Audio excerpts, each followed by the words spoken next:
Pakistan, Afghanistan, Kazakhstan, Kyrgyzstan అనే దేశాల పక్కన తుర్క్మెనిస్తాన్ అనే ఒక దేశం కూడా ఉంది.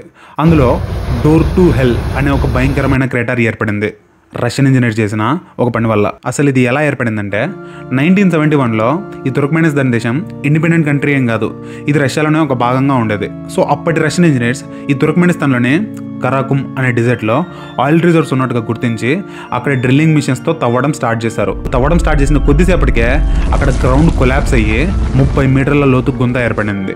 అండ్ అందులో నుంచి పాయిజనస్ గ్యాసెస్ రావడం స్టార్ట్ అయ్యాయి. అండ్ అందులో నుంచి మీథేన్ గ్యాస్ కూడా రావడం స్టార్ట్ అయింది.